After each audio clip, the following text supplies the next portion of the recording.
Why will only 500 people in the UK ever buy this new Range Rover? It's because it's the new SV model, the Edition 500, of which only 500 will be sold. To put that into perspective, each year in the UK, there are about 500 £1 million or more lottery winners. But why would anyone buy this car anyhow? Well, in this video, I'm going to tell you, because I'm Matt Watson and you're watching Carwow. You've probably heard about the recent crime spree of people stealing Range Rovers. And as a result, owners have struggled to get their cars insured, especially owners who live in London. Now, I've got a place in London, so I thought, you know what? I'm going to jump on Go Compare and see what quotes I can get back on this car. Well, I wasn't able to get any quotes back. None at all. Go Compare couldn't find anyone to insure me on this car. I've never had that before, to tell you the truth. But I thought, wait a minute, you know, maybe it's just because I live in a dodgy area, and I sort of do. So I tried a Mercedes AMG GLE 63 Coupe. I did get a quote back on that, but the cheapest one, just over £7,000. But at least I could get insurance. However, that would put me off buying that car as well. So I thought, oh, an alternative would be a BMW X6M. So I tried to get insurance on that using Go Compare, just over £3,000. Now, Land Rover is aware of this problem with people trying to get insurance on their cars. So they did the right thing. They stood up and go, listen, do you know what? We are going to sort out our own insurance for our customers. We've got you guys. However, there's been cases of Land Rover refusing insurance through its own insurer for its customers. You can't make it up. Kind of makes sense for completeness for me to try and get a quote through Land Rover, right? Okay. All right. Well, I've done it. I've done it already. Look.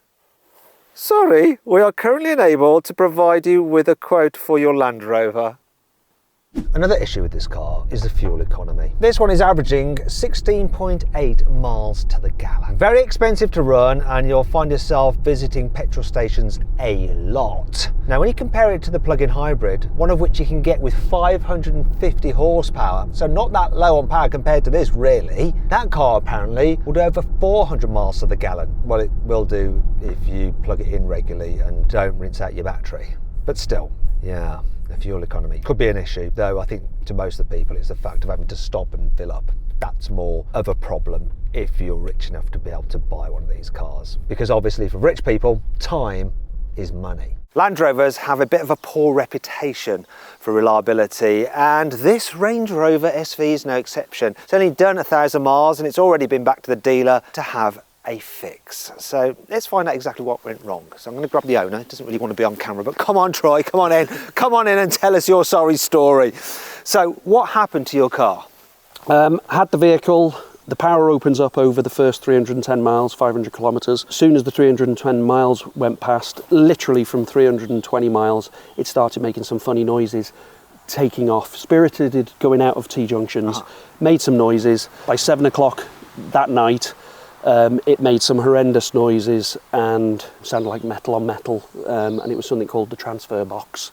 Right. Had eaten itself. It was drivable, but I think it was only driving some of the wheels. So the traction control light was flashing if you put any power into the box. Any idea why? I believe it was to do with a seal and there was no oil. No oil in it? Okay, so just after 350 miles, car running, transfer case eats itself because there's no longer any oil in it. Oh dear. I believe so. I'm only going from what I can gain from... Right, not ideal though. You've just bought a brand new car and then it's broken straight away. No, but to be fair to the manufacturer and to my local dealer, he absolutely handheld it all the way through. But without that, I would have been very close to saying I'm not having the car back. And so the dealer saved the day. However, absolutely. I've actually seen some stuff on the internet of another case of this happening, a very similar thing, no oil in the transfer case on a brand new Range Rover Sport SV. Hopefully, yours and this other person's is the only issue, but just goes to show you, they're not the most reliable cars in the world, Range Rovers. Land Rover has just updated its infotainment system, so now it only feels about 5 years behind that of its main rivals. Yeah, look at this, right, so look at the lagginess. Oh, laggy. Oh, it's not the quickest, is it? Oh, let's press this.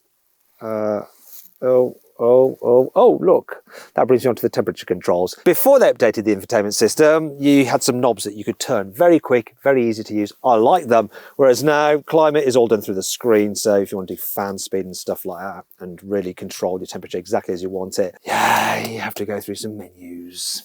Not ideal. I also don't like their new gear selector. I prefer the old rotary dial. This just looks like, what's it doing there? Like, why is that just there and then there's all this dead space? This doesn't feel like progress. Do you know what? I love the sound of a V8. Give the car some revs. Oh yeah. Oh, nice warm hot air from a V8. Oh, it's probably poisoning me, but I don't care. What I do care about though is that if I was to have one of these cars through a business, let's say you're a company director, you're going to be absolutely nobbled by the taxman in terms of benefit in kind tax.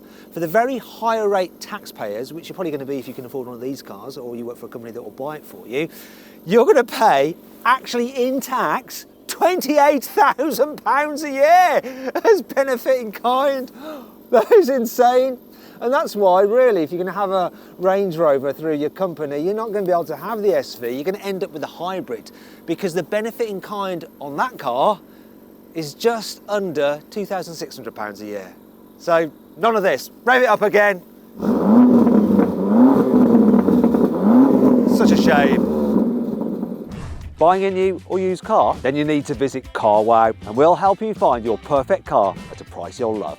Just answer a few simple questions about the car you want and our trusted dealers will come back to you with great offers. Then choose the offer that's right for you and contact the dealer directly through Carwow. No haggling, no fees, and on average, Carwow users save over £1,800. But what if you're not sure which car you actually want? No problem. Just watch our insightful video reviews, read our impartial expert advice, or use our helpful car buying tools to discover your ideal car in no time at all. No wonder 95% of customers surveyed said they wouldn't buy a car without Carwow. I've put a link in the description of this video and the pinned comment to take you directly to Carwow so you can see for yourself how it can help you, or you can just click on the pop-out banner that should be appearing up there right now. Alternatively, just Google "Help Me Carwow" and my team and I will help you choose your perfect car and get it for a price you'll love. Now on with the video. The old Range Rover Sport had a lovely 5-litre supercharged V8 that put out 575 horsepower. However, for this latest SV version, Land Rover went to BMW for their 4.4-litre twin-turbo V8 from the M5 CS. The result is even more power, 635 horsepower. It also has 750 newton-meters of torque, driving all four wheels via an 8-speed automatic gearbox. 0 to 60 is supposed to take 3.6 seconds, but should we find out what it really does? And before we do that though, I just want to point this out. Ooh, lovely carbon fibre in a and carbon fibre engine cover. Now let's launch the car. Right, let's see what the reality is then. So, specialist timing gear up here, going to put it into launch control mode. Terrible conditions, but it's a Range Rover. It should be able to grip, right? Here we go. Launch activated. Didn't slip at all. And it's absolutely flying. 3.7 seconds, 0.1 of a second slower than they said, but it literally took off. That was insane, and it's wet. That is nuts. It's definitely quicker than the old 5-litre supercharged. What an engine! Wow. Now all those issues I've just mentioned won't be enough to put many people off a Range Rover Sport SV. They didn't put Troy off, although of course he didn't know about the reliability thing, because all the other Range Rovers he's owned in the past have been perfectly fine. Why are people going to buy this? Well, one, style. Range Rover Sport is a good looking car, but this SV takes it to a whole new level. It has a carbon bonnet with exposed carbon fibre. The Range Rover badge is also made out of carbon fibre. Got carbon fibre surround here and a more aggressive front bumper there with a little spoiler at the front. Even that bit's carbon fibre, and there's more carbon fibre here and here as well. Down the side you get 23-inch alloy wheels as standard, though you can upgrade to carbon fibre wheels. Don't curb those. You can also upgrade to carbon ceramic brakes. Can't get those on a normal Range Rover Sport. Plus, look, you get Michelin Pilot Sport all-season 4 tyres for a sporty drive. More carbon fibre up here, and you have this little side skirt here. Look, running down the length of the vehicle. Oh, and if you don't like the yellow colour of these brake calipers, you can have them in bronze or black. Finally, around the back, you don't have a sport badge. Instead, you have this little SV badge. Also, like at the front, the Range Rover badge is in carbon fibre. You have this slightly sportier skirt here at the rear and quad tailpipes, which you'll notice on this car have carbon fibre surrounds. It looks luxurious, it looks elegant, yet it does have that sporty edge to it. I like it. The Range Rover Sport feels very luxurious inside. You've got quite a minimalist design, nice leather everywhere, shiny bits of trim and here, though that does scratch quite easily. I'll forgive it though, because I love that Alcantara headlining. And you have features such as, look,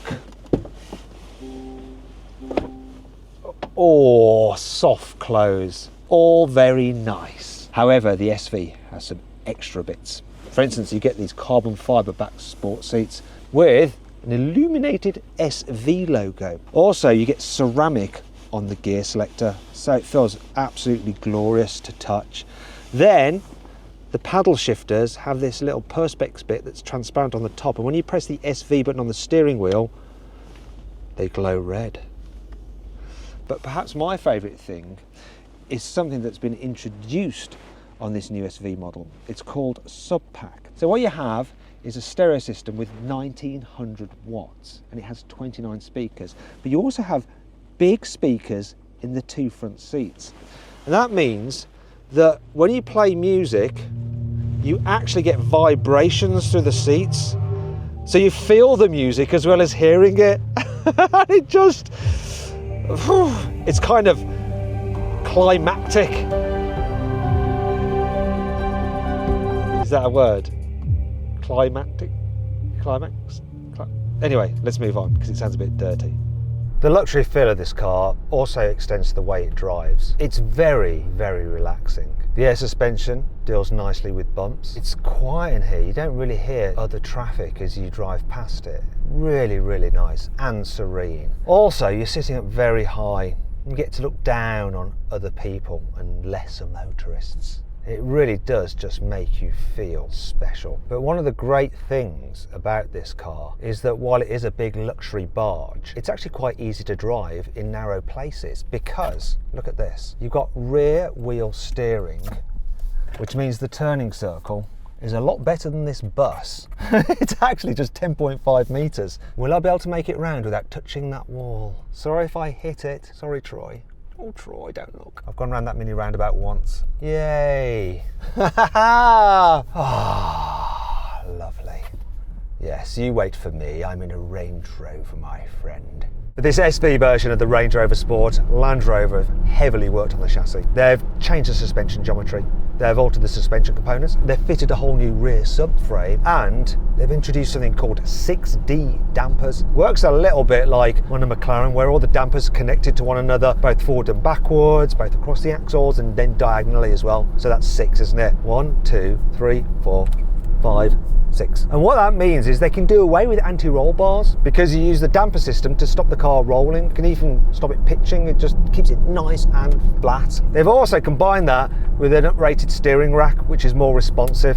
And to get the full benefit of these upgrades, you need to put the car into SV mode. You do that by pressing this button on the steering wheel. Dials turn red and away we go. Oh, yeah, it feels ready for action. Oh. So here's a corner, let's check it out. Like, whoa, it's caused the camera to fall off. I was not expecting that. It feels weird, actually. The way you pitch it into a bend and there's absolutely no body roll, it's just odd. I was not expecting that. I want to do it again. Just feels, whoa, I'm not used to it. Utterly crazy. Oh my God. I'm not sure how I feel about it in a way, because that roll sensation that you get, even on like stiffly sprung cars, they still roll a bit, lean a bit in the bends, and it lets you know what that front tyre is doing in terms of grip. Maybe it takes a bit of getting used to. It is interesting though, and it definitely handles better than the old Range Rover Sport SVR. Does it feel quite as natural and as fluid and as capable as something like a Porsche Cayenne Turbo GT? Maybe the BMW X6M is a little bit sharper, or should I say a bit more involving? Wow, that has surprised me. It's madness, it's just completely flat. One of the great things about the Range Rover Sport SV is that you've got a performance car that's very, very, very, very practical. It's got a decent sized boot, 650 litres. Though actually that's about 200 litres less than the normal Range Rover Sport. Maybe that's something to do with the rear wheel steering system and stuff like that taking up space. Still, you can get extra add-ons like a load cover with a dog guard. Obviously Troy's got a dog. Does your dog bark like that, Troy, or is it more of a woof, woof, woof? I've got 2 spaniels. Spaniels. Weird. It's also very practical inside the cabin. Look, we have not just one glove box, but 2 glove boxes. Let's see what Troy is carrying with him. Extra. Troy likes to have fresh breath. And what we got in here?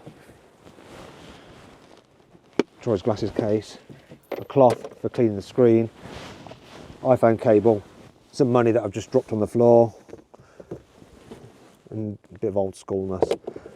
Actually, it's quite neat, isn't it, Troy? Oh, other storage areas include this area here with your wireless charging. Underneath here we have a little storage area, which is actually a fridge, look! Lovely. And the door bins, if you look at the door bins, they're pretty big, aren't they? The door bins in the back are also a decent size. In terms of space, knee room's okay, headroom, that's good. And the seats are very comfortable. They're quite reclined, actually. You've also got Isofix anchor points there for fitting child seats. And under here, you've got a nice big armrest with some cup holders and some storage. Plus, if you want to let your spaniels into the cabin, you can lower that down like that. Very nice. So, what do I think about this new Range Rover Sport SV? Well, like I said at the beginning, very few people will be able to buy this Edition 500 model. Only 500 in the UK, there's probably about 670 odd worldwide. The normal car though, yeah, that'd be plentiful. Should you get one? Personally, I would probably go for the BMW, or if we could get it in the UK, the Porsche Cayenne Turbo GT. But I can see why this would appeal to plenty of other people, so long as they can get insurance.